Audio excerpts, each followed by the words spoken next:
दूसरी हदीस, हुजूर सल्लल्लाहु अलैहि वसल्लम ने फरमाया मेरे कुल सहाबा हिदायत के सितारे हैं।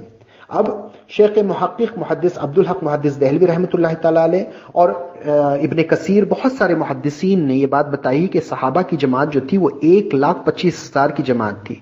1,25,000 सहाबा थे, समझे। लेकिन इन तमाम सहाबा में 300 मुहद्दिस थे, और ये 300 मुहद्दिसीन के नाम किसी को चाहिए तो मेरे पास है, इंशाल्लाह ले लें। लेकिन 1,25,000 सहाबा में मुहद्दिस सिर्फ 300, यानी हदीस का इल्म जिनके पास था, हदीस जिनके पास मतन के साथ याद थी, वो 300 सहाबी थे। और मुहद्दिस सहाबा में भी फकीह सहाबा 10 से 14 थे, यानी जिनको कुरान का इल्म था, जो कुरान का इल्म सिखाया करते थे, हदीस का मफहूम समझाया करते थे, वो सिर्फ 14 थे, समझे। लेकिन अल्लाह के रसूल सल्लल्लाहु अलैहि वसल्लम ने ये इरशाद नहीं फरमाया कि मेरे कुल सहाबा मतलब मुहद्दिस सहाबा की पैरवी करो, फकीह सहाबा में जो उलमा हैं उनकी पैरवी करो, लेकिन कहा कि मेरे हर सहाबा हिदायत के सितारे हैं, इनमें किसी की भी पैरवी करो हिदायत पा जाओगे। तो सहाबा में वो कौन सी खूबी थी जिसको हिदायत कहा जा रहा है, और वो खूबी हर सहाबी में मौजूद थी, समझे। तो सहाबा में सबसे बढ़कर जो खूबी थी वो हर मुआमले में हुजूर सल्लल्लाहु अलैहि वसल्लम की तरफ रुजू करना।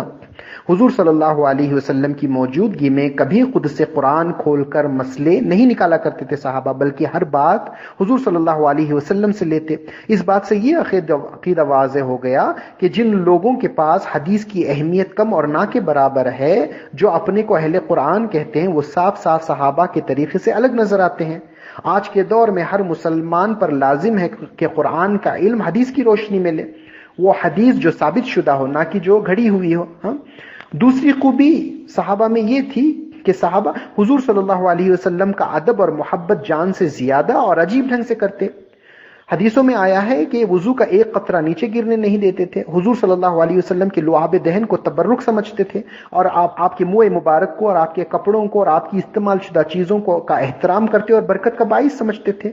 और हद तो यह है कि हुजूर सल्लल्लाहु अलैहि वसल्लम की इस्तेमाल शुदा चीजों को नापाकी की हालत में छुआ भी नहीं करते थे। ये जो सारी बातें सहाबा के ताल्लुक से मैं बता रहा हूं, हर एक बात पर सबूत मौजूद है, ठोस सबूत सही और हसन हदीस से मौजूद है। इंशाअल्लाह दूसरे बाब में हस्बे जरूरत हवाला जात जरूर दूंगा। यहां बस कुछ बातें अर्ज करना जरूरी है। अब इस तरह की मोहब्बत और अकीदा जो सहाबा किया करते थे, ना कुरान का हुक्म था, नबी करीम सल्लल्लाहु अलैहि वसल्लम ने हुक्म दिया था इस तरह से करने के लिए, बल्कि ये सहाबा अपनी तरफ से करते थे, और हर सहाबी का यही तरीका हुआ करता था, समझे। और ये जो तरीका है हुजूर सल्लल्लाहु अलैहि वसल्लम के लुआब दहन के ताल्लुक से, वजू के पानी और आपकी इस्तेमाल शुदा चीजों के ताल्लुक से, अगर सहाबा ना करते, समझे, और वही के जमाने में, वही के नुज़ूल के जमाने में और हुजूर की मौजूदगी में हुजूर के सामने ये बातें नहीं होती, तो अगर आज कोई इन बातों को करता तो जरूर बहुत सारे लोग शिर्क और बिदत का फतवा लगा लेते। बहरहाल इस मुख्तसर सी गुफ्तगू से इतना अंदाजा लगाया जा सकता है कि सहाबा का तरीका क्या है और कौन सी जमात में यह तरीका पाया जाता है।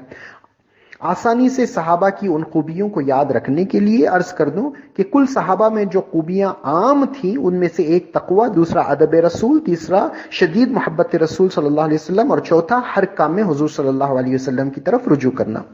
बहुत सारे अकीदे और मसले हैं जिनका सबूत के साथ पेश करना जरूरी है। इंशाअल्लाह आखिरुज़ ज़मान की पूरी गुफ्तगू खत्म होने के बाद यह हवाला जात जरूर पेश करूंगा। में कुछ सवाल किए जाएंगे, वो भी कड़वे अंदाज में, मगर नीयत या मकसद किसी को ताना देना, नीचा दिखाना हरगिज नहीं, बल्कि उन उलूम और हकाइक की तरफ तवज्जो दिलाना मकसद है जो हैं तो कुरान और हदीस से साबित, लेकिन बहुत सारे लोग बकरों की तरह गलत लोगों के पीछे जाकर जो है इन फायदा देने वाले उलूम और हकाइक से गाफिल हो गए हैं। इसलिए इन बातों का तज़किरा भी जरूरी है और दिमाग को खोलने के लिए कड़वे ढंग से सवाल करना भी जरूरी है।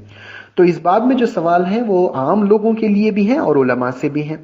पहला सवाल ये कि अल्लाह और उसके रसूल सल्लल्लाहु अलैहि वसल्लम की निगाह में सच्चा आलिम कौन है। दूसरा, कितना इल्म हासिल करने के बाद कोई आलिम कहलाने के काबिल होता है। तीसरा, क्या दरसे निजामी का कोर्स कंप्लीट करने वाला ही आलिम है। चौथा, उलमा अंबिया के वारिस हैं। इस रिवायत से मुराद क्या है कि हर मदरसे से फारिग होने वाला हर शख्स, दरसे निजामी का कोर्स खत्म करने वाला हर शख्स, मिंबर पर बयान करने वाला हर शख्स क्या इस जुमरे में आता है या नहीं। हर बात दलील की रोशनी में होनी चाहिए, ना कि जाहिल खियास की बकवास जो शैतान के इल्का से होती है। खियास तो इल्म की रोशनी में भी होता है और फिर जहालत के अंधेरे में भी होता है। तो साबित तो हदीस, खुदा कुरान और हदीस की रोशनी में बात साबित हो तभी साबित है, समझे। तो आम तौर से आलिम, इल्म के जानने वाले को आलिम दीन यानी दीन के इल्म जानने वाले कहते हैं, हम बात समझते हैं। लेकिन मुस्लिम शरीफ की एक हदीस है और मशहूर हदीस है, उसमें कहा गया है कि इल्म का हासिल करना हर मुसलमान मर्द और औरत के लिए फर्ज है। इस सिलसिले में मैंने उलमा से राब्ता किया तो फुक़हा के कौल से बताया कि वो कुल इल्म मिलाकर यानी फराइज का इल्म 360 मसाइल बनते हैं। खैर सवाल वो नहीं है, सवाल ये है तो क्या सब मुसलमानों को आलिम बनना फर्ज है? ये कहा गया है इल्म का हासिल करना तो फर्ज है, तो आलिम बनना फर्ज कहा गया है?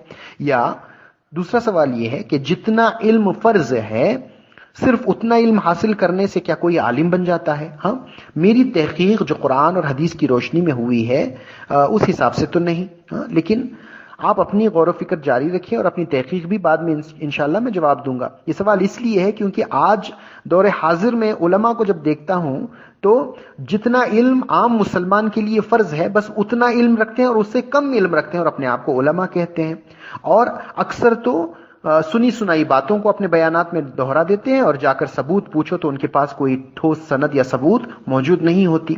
हाँ, या क्योंकि ये बात भी सामने आती है कि क़यामत की निशानियों में से एक निशानी है कि इल्म को उठा लिया जाएगा। मतलब इसका ये है कि उलमाए रब्बानीन को उठा लिया जाएगा और बाज उलमाए रब्बानीन को उनके मनसब से हटाकर जो है शरीर किस्म के लोग जिनको इल्म के हकाइक से कोई ताल्लुक नहीं वो आ जाएंगे, समझे। जब मैं ये बात कह रहा हूं तो हो सकता है सुनने वालों में कुछ लोग इस ताक में होंगे कि इस बात को मेरे ऊपर फिट कर दें, लेकिन मैं गुजारिश करूंगा कि पहले मेरी पूरी बात सुन लें ताकि दूध का दूध और पानी का पानी हो जाए कुरान और हदीस की रोशनी में।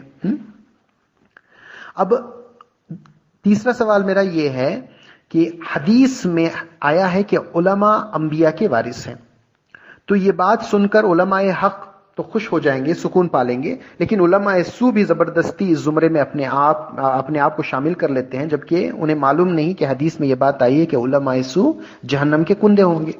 तो बहरहाल इस हदीस पे मजीद कुछ सवाल हैं। सबसे पहला सवाल यह है कि पिछली शरीयतें खत्म हो गई, अब क़यामत तक मोहम्मद रसूलुल्लाह सल्लल्लाहु अलैहि वसल्लम की शरीयत ही चलेगी, तो इस उम्मत को यह बताने की बजाय कि उलमा नबी के वारिस हैं, यह कहा गया है कि अंबिया के वारिस हैं, तो इससे क्या मुराद है? कि अंबिया से मुराद यानी अंबिया पिछले पुराने अंबिया जितने भी हुजूर से पहले आए तमाम अंबिया की शरीयतें तो खत्म हो गई, अब नई शरीयत कोई नहीं है, पुरानी शरीयत कोई नहीं है, सिर्फ रसूलुल्लाह सल्लल्लाहु अलैहि वसल्लम की शरीयत है। तो वारिस से नबी कहने की बजाय वारिसुल अंबिया क्यों कहा गया? ये सवाल सुनकर जो जाहिल लोग हैं और उलमाए सू हैं बकवास करने लग जाएंगे, हो सकता है कि मेरी जात पर भी तनकीद करने लग जाएं। खैर वो कोई मसला नहीं है।